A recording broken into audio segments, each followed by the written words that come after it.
Welcome back. We talked about lots of things in the last episode. I took you deeper into soul, mind, emotion, body. Not actually mind, I called it soul, brain, heart, and body. So let me take you to the next round now, which is instead of brain, let's start thinking about the mind. And heart is very much the emotion, otherwise, heart is a pumping organ. My focus here is the brain and the mind combination. Have you ever thought about what is the difference between your brain and your mind? Many times we use them interchangeably. Sometimes we struggle using them, but there is a huge difference, just like there is a difference in your computer and in the software it uses, the hardware and the software. The brain is the organ which sits between the 2 ears and behind the forehead. The mind is the functioning of this organ. And that functioning really determines what do you make of this amazing body that you have and the life that you have. As we know, you can have amazing hardware, you can have the most fantastic range of hardware, you can have a server machine, you can have a MacBook, you can have an iPhone, you can have the best of the Samsung phones, but what if the software of that laptop or that phone is messed up? How far can you go without the software? We all know for those people who have had a bad time with their phones and they lost the software, the phone became nothing but a brick, and it could be used only as a paperweight. Same is the case with us. If we are not able to leverage on this amazing hardware that we have, and for that we need the right software, we are no better than bricks. We are no better than dead people. Therefore they say most people die at the age of 40 but are buried at the age of 75. Essentially, they've become like phones which have lost the software. That is the significance of software. I also want you to think of another alternative here. What if you have a really obsolete software? Imagine using Windows 98 in today's times. What can you do with your amazing laptop? What can you do with your amazing computer, the desktop computer that you have? Imagine using the DOS operating system. Remember DOS? We used to write commands on it.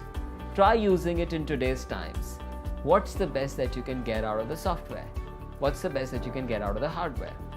Or on your phone, try using the dumb phone software, whatever it was called, the Nokia 3310 and 1100 times. Try putting that software. What's the best that you will make of the hardware that you have? Same is the case with us. Very quickly, your brain has 8.4 trillion Pentium 4 computers. Let me say this again, 8.4 trillion Pentium 4 computers.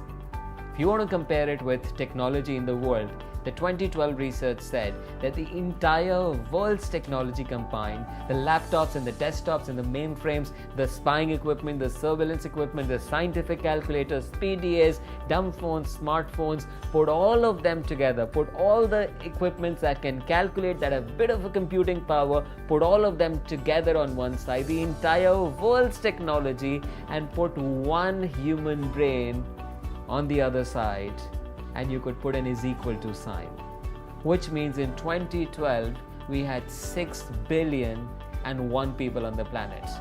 6 billion, all of us, and 1 was the entire world's technology combined. That's the power you carry between your 2 ears and behind your forehead. That's the human brain, ladies and gentlemen. Now look at your life, look at the miseries that you and I face, look at the little worries we have, look at the things that displace us, look at the things that put us down, and try comparing it with the computing power you have. And I'm sure you'd come up with the outcome that the problem is not the hardware, the problem is the software, the problem is the mind. And what is mind? The mind, I would refer to it as the operating system. It is the Windows on your computer. It is the iOS, it is the OS X on your computer, it's the Linux and the Unix, whatever operating systems you know of, it is that operating system. What does that operating system do? That it takes this powerful hardware and is able to make sense of it and create applications, allow applications, make a platform that is user-friendly and that the person can benefit from. Minus the operating system and the hardware is of no use to us. For us as human beings, this operating system is the long conditioning that we have gone through. Remember the elephant story? The conditioning that we have gone through. Honesty is the best policy is one of the conditions in the operating system. Not all conditions are bad, but some conditions can be really, really limiting. For example, old is gold. At times old is gold, but many a times in today's world, old is obsolete. But here is a condition in the operating system. And like these conditions put together, the if then else, we make sense of the world. When I look at a girl smiling at me, or when she is looking at me at the corner of her eye, what does that mean? When a presenter stops or this happens, this is what it means. How we make sense of the world. When the child is born, the child cannot make sense of the world, and it's the parent and it's the community and it's the people around us that help us make sense of the world. Fast forward it today, you have an operating system in place. My question to you is it obsolete or is it up to date? Are you using an obsolete operating system on this powerful machinery? My number 2 question is, what applications do you have installed on this operating system? Do you have enough of the apps just like you have on your phone on this amazing operating system to help you do more? Isn't that what leads to a lot of confidence? My ability to pull off a lot of things, my ability to speak to you, my ability to speak in this camera, as difficult as it is. So the applications that you and I have installed is my second question. The first one is your operating system upgraded? Number 2, do you have enough applications to succeed in today's times? And number 3, and very important, are you protected? Protection, you would know, is very, very important. In computers language, we call it the firewall, we call it the antivirus, we call it the internet security suite, or whatever the name is. But essentially what it does is it helps the computer protect itself from the many bugs, from the many viruses that are around us. Apply the same analogy to us. Operating system, skill sets, and the antivirus. Do I need an antivirus? Of course I do.